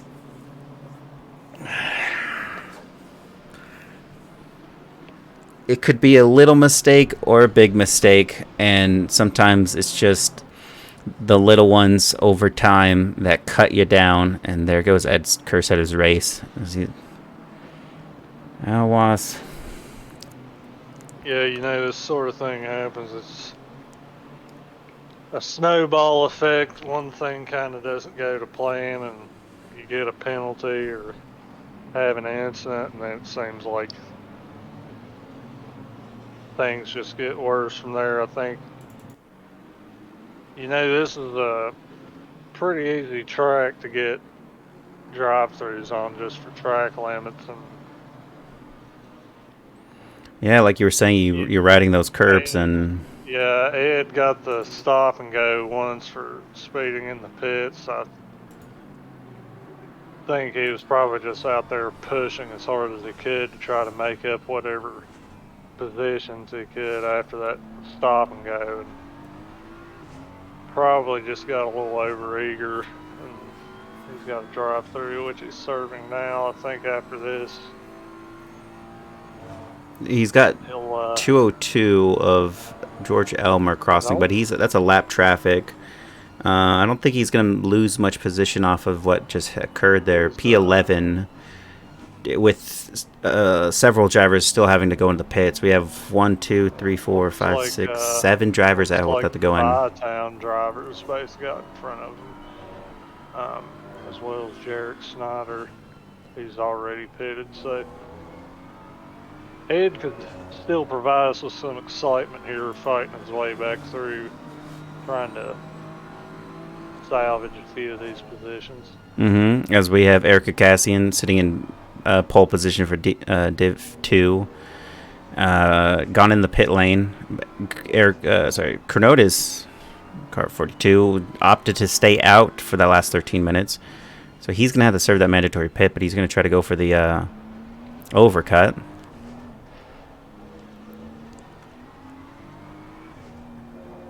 And Jose Bravo also serving his mandatory pit stop. Interesting thing to note here for car 14, Andreas Masachero, Steve's Nation. He's looking at a driver, Mike Burkhoff, who was just overtaken by David Funk. Gosh, that was... you almost didn't notice it. Ali Raza has just gone in the pit lane. Now, this is the part that's going to really shake up. Danny Baston stays out. But what really matters here is what happens with these drivers. We can already see down the start straight finish, there goes Gage Gonzalez pushing through, and that is going to be a P2 right now for him, but he's also have to worry about it. Oh, no.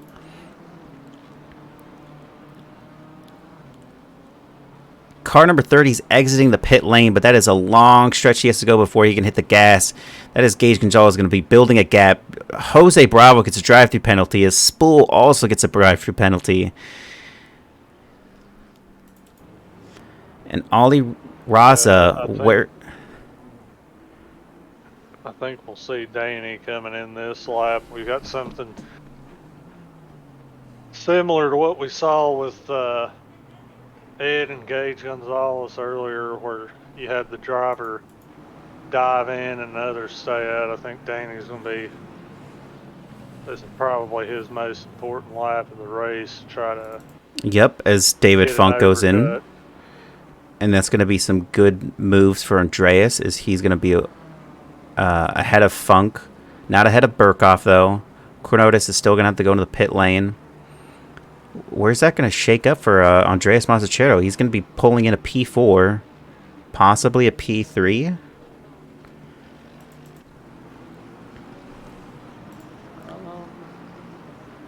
We'll see. I think. Let's look right now. Danny Bass is going. I think Danny should come out in front of. So 45 seconds right here. We have 43 seconds to the leader. Danny Basin has gone in the pit lane, and Andreas. We're running pretty close though. I think Mazzuchello pitted quite a few laps ago. It's not going to be enough. He's going in that final sector. And he's got a driver that still has not gone in. Yeah. Gage Gonzalez back in the lead. Ollie Raza, that's not his teammate, though. That's actually Reggie King. Ollie Raza having to... If he had some more... Oh, there goes... Mike Burkhoff. Yeah. That is not for position, though. I believe that's Reggie King that's sitting down the straight there. Yeah. I thought that was Ollie Raza, but Ollie Raza is still ahead of Andreas Mazzuchello. But Danny Basin is out on the track again, just barely ahead of Ollie Raza by 2.6 seconds. So wait, no, I'm looking at that wrong. He's quite a bit behind him. So 2.7 seconds from Ollie Raza to Danny Basin. So Danny did not win out on that overcut strategy. Ollie G is who you should be watching. Thanks, Miller. Gage Gonzalez is 20 seconds ahead of Ollie Raza right now. Basin showed he found quite a bit of pace in the second half of the race. Mm-hmm. Sick rhyme. But I think Danny might have a chance at catching up to Ollie Raza here, and we might see a nice little battle for P2. It's possible, but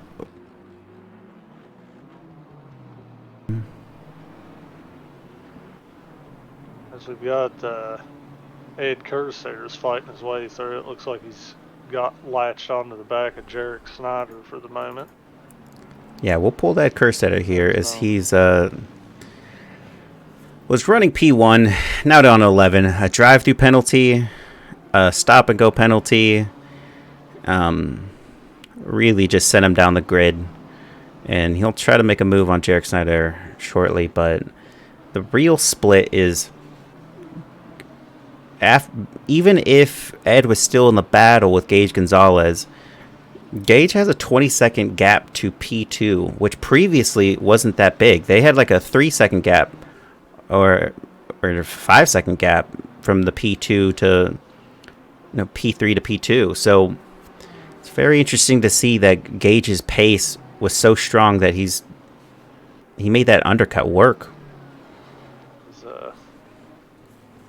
Cornotis comes in the pits finally. And Tanner Masters gets a drive-through penalty, and Spool finally serves his drive-through penalty. And Andrew Pickrell still yet to be the last driver on the grid to not go into the pit lane to serve his mandatory pit stop just yet, just popping things. Hey, how's it going?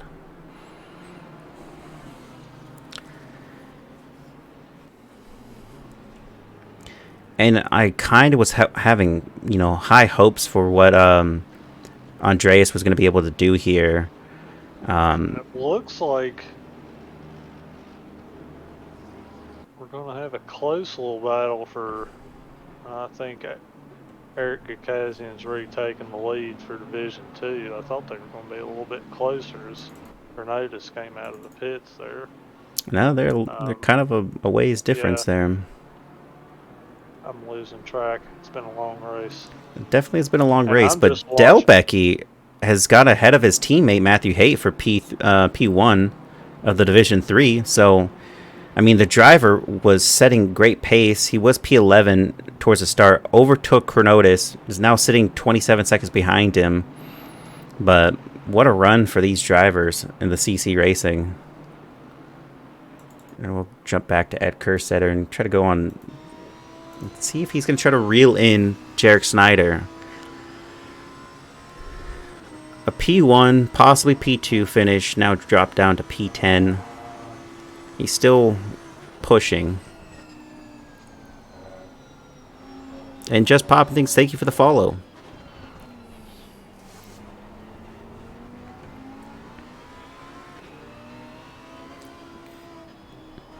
And Wassum, as you were saying, the battle for P2 might still be on. It looks like Danny Basins cut that 2.5 down to a 2.1.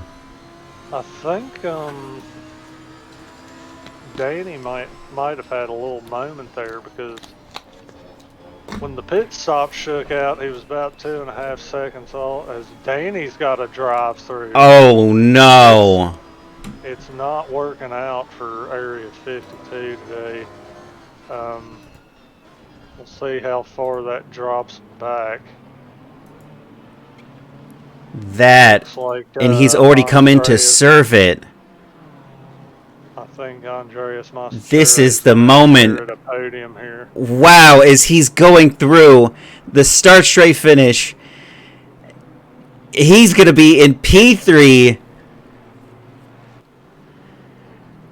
Oh no, this could be one of the first races in a long time that we do not have an Area 52 driver sitting on a podium step.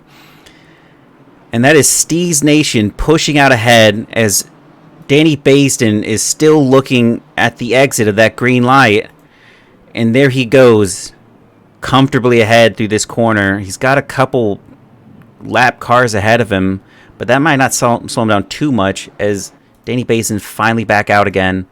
And Andreas just about 11 seconds ahead of him. There's not much going to happen with 4 minutes left to go on that. Something to highlight here. Christian McKeesey having that big moment earlier on in the race with Gage Gonzalez. I think he was down almost P20, at least P15 after that, and he's fought his way back up to a P5, just running clean, consistent laps. Absolutely. Drive-throughs. And sometimes consistency in these enduros is what matters most, as we get a little slip up out of Jarek Snyder there. Hopefully we'll get to talk to Gage and Ollie and Andreas after this race, because I'm kind of curious how many track cuts they may have at this moment, because I think for those guys, what you just have to tell yourself, you've got about 2 laps left of the race here. You just got to bring it home at this point. You've lasted this long without any incidents or drive-throughs. You don't want to, as we saw from Danny there, you don't want to be getting a drive-through in the last stages of the race. You're kind of just in preservation mode here. Mm-hmm. And Padberg, what happened to Jet? Not entirely sure. He started from the pits, even though he qualified really well. He was P2, or actually he was P1 in the qualifying for his division. Yep. And yet he, in two two other drivers started in the pits. Reggie King being one of them is now sitting in P14. As I believe one of the CC Racing drivers was another one that's started from the pits. And then at some point in the race, he is just gone. He's just left. Nothing happened though. There's no incidents reported with him involved. So him going off track. So he must have just not been able to continue. Yeah.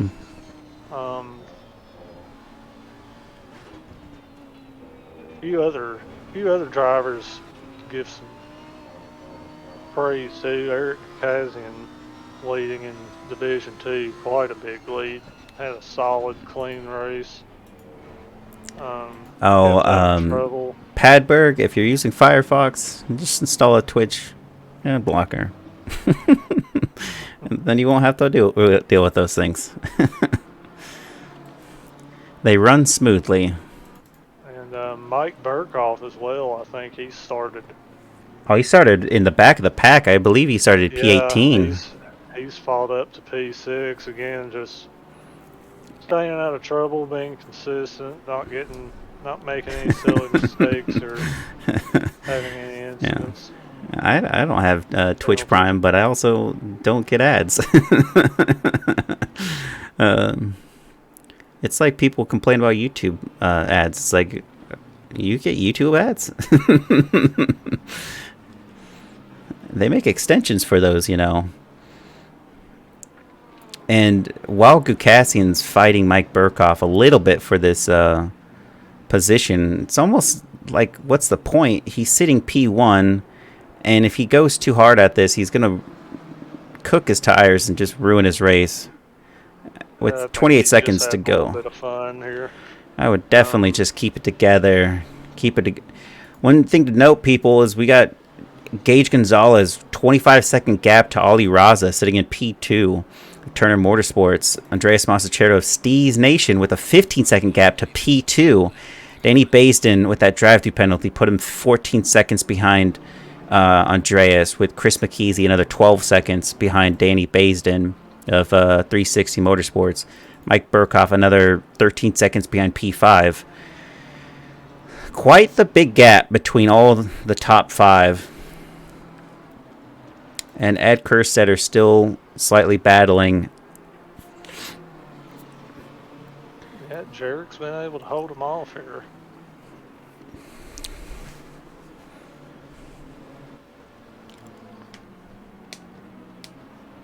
Oh. Is this happening? Oh, they're getting close.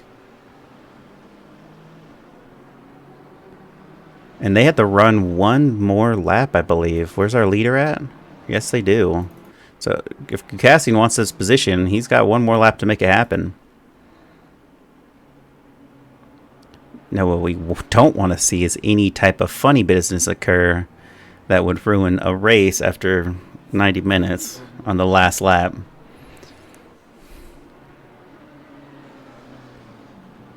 Oh no, as Eric goes off and smacks the wall. Oh man. Just racing too hard. He's got an 8-second gap to David Funk. Now he just has to take this home and hope that that's what remains there. And like I said, you just want to keep it together. You're already in the position. You already got the win. Is Ed Kerstetter is going to go side by side. He goes through the inside, dives that inside line. Jarek is fighting back. Looks like he's got it done. It's a great move there. Impressive overtake for Ed Kerstetter. And Gage Gonzalez wins this race after 53 laps, battling Danny Basin, overtaking him down the fourth corner. And now we have Ali Raza with another impressive finish, going P2. Down the start straight finish we go. Andres Mazzucchetto with the earliest undercut mandatory pit stop done. He sits in P3 with a impressive finish to show for it.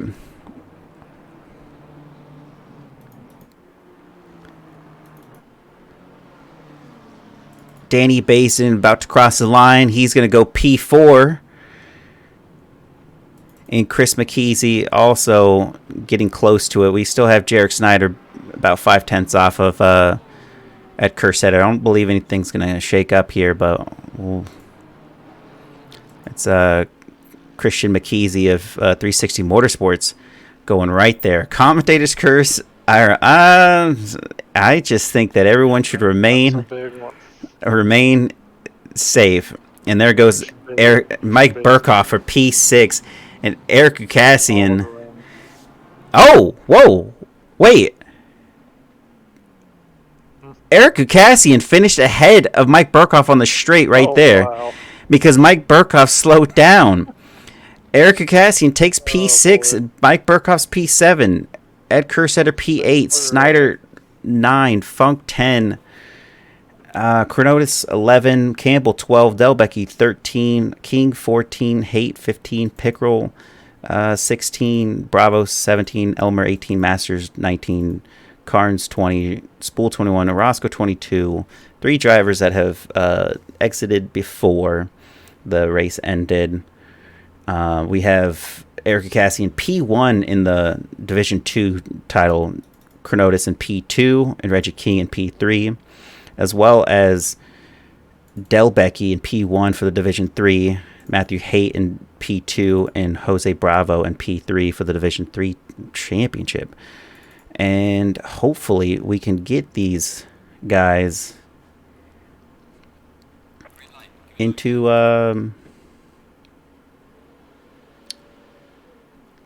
the green room.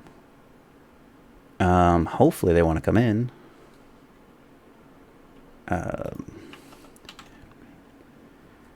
Just bear with us.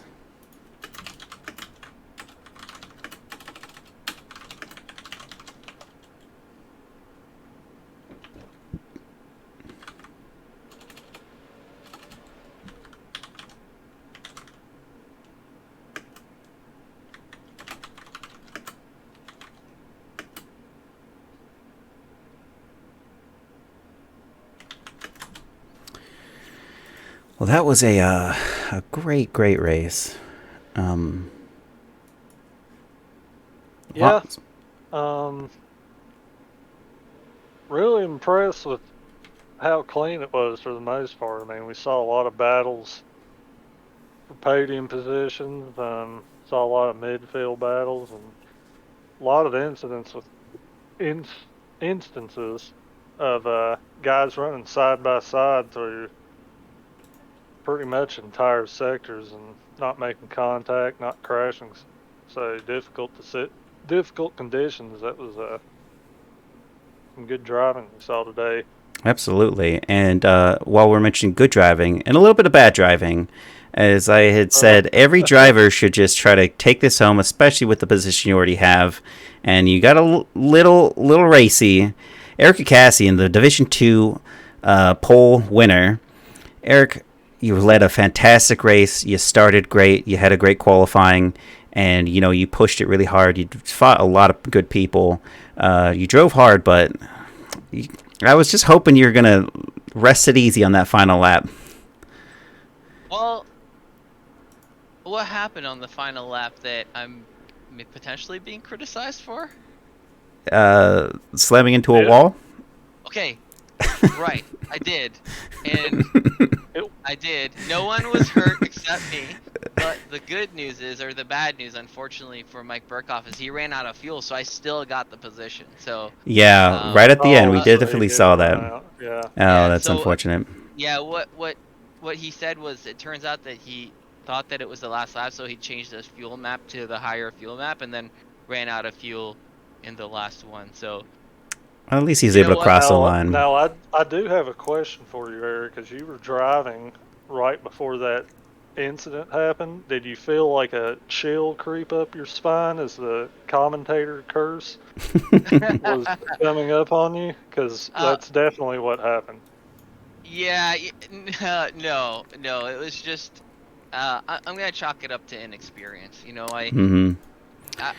It's rare that I get time to practice, and this was one of those times that I did actually put a couple of laps yesterday and the day before hence the like major difference between what I'm usually performing in today. And it just Mike put up a great defense, and I was trying to be very cautious not to be crashy. So as being, being a server admin, I never want to.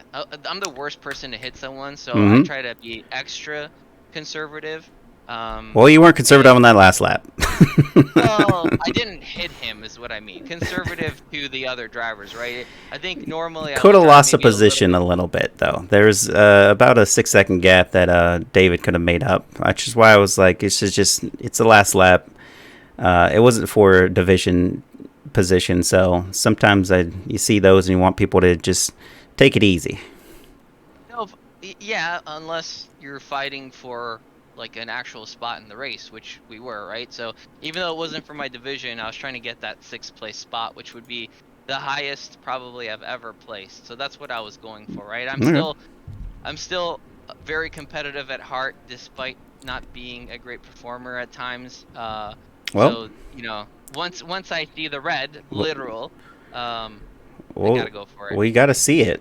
Well, thank you, Eric. And going to our Division 1 real quick, we got Gage Gonzalez, who led an impressive race. You were sitting there on pole. You got overtaken by Ed Kersetter. He kind of walked away as there's like, I think, Ollie Raza, Andreas Masachero, Danny Bazin, all of you guys were sitting in a train for like a good 15, 20 minutes. Did you feel like you were going to ever get back to Ed at that point? Definitely was based in making that Lambo pretty wide. It was hard to expect it, but had a little contact with him. Wasn't too proud of that, but once I got through there, started making up time on not Basin, Kersetter? Arstetter, Mhm. and couldn't get by him either. And I tried to get him in the pits, but we did the same, just taking fuel. And unfortunately, he got a drive-through, so we weren't able to. Not only did he get a drive-through, he got a stop-and-go penalty on top of that, which only compounded his issues even further. So we were hoping to see, because even before he got that stop-and-go penalty, you were coming around the corner and he was exiting the pit lane, and you guys would have been about what you were already at, about a 1.5-second gap going into that corner, that first corner out of the pit lane. So it would have been impressive to see where the fight ends from there. Definitely would have been a little bit more racy, but I mean, what a fantastic finish for you. About 25 seconds off the driver in P2. Appreciate it. That was fun. Well, it wasn't really changing, but switching between all the conditions between qualifying and everything. Loved it. Well, Yeah. congratulations, Gage. It was really impressive to watch you, as well as your teammate watched you from the sidelines. Oh, nice. Yeah, that was a great drive. I thought you showed a lot of patience and a lot of car control there battling Danny, and it didn't look like at the moment you were going to have a chance at that win, but once you got past Danny, I think you were just taking chunks out of Ed every lap, so that's fun to watch. Great drive. All praise to them too, slogging that Lambo around in the wet conditions. It takes Mhm. a lot of skill doing that. Oh yeah. And then going to Ali Raza, I mean, impressive finish, battling Danny Bazin all that time. I mean, it's unfortunate that he got that drive-through penalty. It was when it rains, it pours for the Area 52s. This is the first race that none of the Area 52 drivers have actually been on the podium steps. None of the podiums. And so, I mean, what a fantastic finish for you guys, all of you. But Ollie, I mean, you battled him, Danny, for the majority of that race as well as Gage at the start. Like, how did you feel? Yeah, in the beginning, it felt a bit sketchy because there were so many people at once. And when I saw Danny and Gonzalez fighting, I just stayed back until they kind of fight each other. But then once Gonzalez got through, I think I had an opening, so I just slid by Bazin. I got lucky there. Then after that, I just kept defending the whole race. Danny was on me the whole time. But yeah, it's unfortunate he got the drive-through in the end. Yeah, it would have been nice to see you guys slug it out. And did you feel any worry from Andreas, considering you guys were sitting about 4 cars, about 2-3 tenths off each other, just pushing, and you were looking for a gap on it was on Gage, but also Andreas was like kind of poking at you a little bit. Yeah, in the beginning, definitely Andreas was pretty close. He was trying to get in there, especially right in the first two corners. We were like really close with each other. But I think I don't know what happened later on. Andreas just lost some pace. Maybe his tires. He overdrove it a bit or something. But yeah, still, it was a great race by Andreas. Mm-hmm. Well, I mean, and that's why we're going to switch over. Thanks, Ollie. That was a fantastic win, or P2 finish for you. But Andreas, you went into the pits first. You were the first mandatory pit stop guy. What was that moment like? Were you trying to undercut Ollie? I was trying to see if something would happen, like if I was, if I don't know. I just felt like my tires were just, I was out of the rhythm there. So in the first corner, I turned. It was like one of those sharp corners. I hit a little bit too much curb, and I was right next to Ollie. And then my whole car, obviously I gassed it on a little bit too much on the curbs, and it spun right, or tried to spin. I did like a 360 with my hands, trying to save it. But after that moment, like the tires just, I don't know, it just didn't feel right. So I just needed a reset, like a mental reset, because Mm-hmm. I was just sliding everywhere. So I said, okay, I'm just gonna go pit and just put some fuel in it and just sort of just calm down, because I was pushing hard, and you could tell Danny was pushing extremely hard. All the Area 52 boys, everyone was pushing so hard that sometimes you just need a little bit of a mental, like a little break, right? Like Well, absolutely. Take a yeah, breather. Yeah. We yeah, a little breather, because it was just too much. Like I was just like, we saw, I'm yeah, not good at Well, Misano, and I'm not good in the rain. Might as well, like, at least 10 hard battle laps Yeah. of you guys just wheel to wheel going through it. And, the undercut ended up working due to the unfortunate nature of the drive through penalties of the drivers ahead of you, but still an impressive finish, especially for Steez Nation. And your boys were watching from Twitch. They definitely shouted you out. Shout out to Steve. But Yeah, what a that was fantastic awesome. finish for that P3, and our first ever without the Area 52 sitting on any of the podium spots. Congratulations to all three of you drivers. Yeah, I appreciate that. Thank you. Congrats, guys. Thank you. We have Congrats. Adam in here as well, who I think Oh, won the yeah, Yeah. and Adam Delwecki, fantastic P1 finish for the Division 3. Your boy Matthew Haight was sitting in P1 for a little bit of that time. We saw that you were battling drivers in the Division 2 and Division 1, overtaking a Division 2 driver and then overtaking a Division 1 driver, now sitting at like P11. Did you just feel comfortable at this track? Yeah, for some reason, just in the wet, everything clicked with the car. Kind of was just able just to battle everybody in front of me, and it was great. I mean, at least first half until I got my drive-through penalty. But yeah, unfortunately, Matt, teammate, something happened in the pits, and I was able to overtake him just through pits. But yeah, it's great to be in P1 for Div 3 finally. Yeah, and Catching up to Area 52 on the constructors. yeah, absolutely. I think you guys are going to definitely be in the top split there. I was saying so as much on the overall, but and a fantastic finish for your teammate Matthew Haight, who also got the P2 finish. I mean, overall, you guys were showing a lot more pace this go around, and I think it's been progressing incrementally, and I like seeing it. So, congratulations to CC. Thank you. Yeah, great job. And Wassum, you got anything to add for any of the drivers? Well, I thought y'all drove great, especially as Jason pointed out. You top guys were running pretty close there for about 10 laps straight in tough conditions. A lot of times you guys were running side by side through a whole sector, it seemed like. So great driving, great car control, and yeah, you guys can be proud of that one.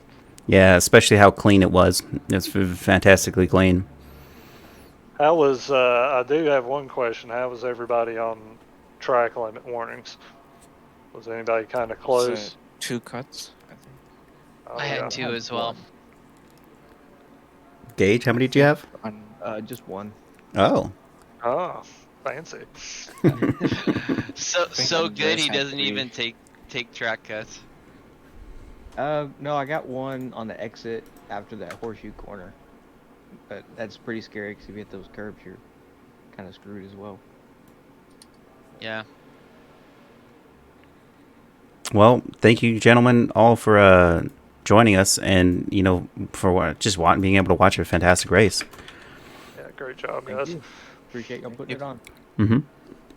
I did want to take a second to remind everyone that coming up this Saturday on March 12th, we have the 2-hour, 40-minute solo Enduro at Nürburgring with the 949 guys. It's we have a pretty good grid out there. If you think you got it, we have Mr. Mike Jackson, who's won 2 for 2 in the first 2 races, being masterful in both pace and strategy. So if you think you have it and think that you could knock Mike off his top step, then we invite you. It is at noon Eastern on March 12th, and that's the 2-hour, 40-minute of endurance in solo enduro on the Nürburgring. So, very exciting race coming up this weekend. Yeah, cool. And Constable Cody Wassum, thank you for joining me as the second commentator here with me.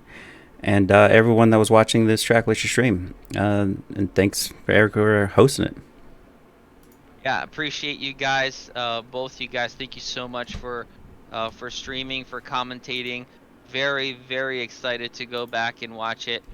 Maybe we'll actually be on the stream this time, considering I'm not way in the back and in the Netherlands. So excited to watch it. Yeah, definitely had some moments. And everybody, thank you for joining us. And we're going to be rating in just a second.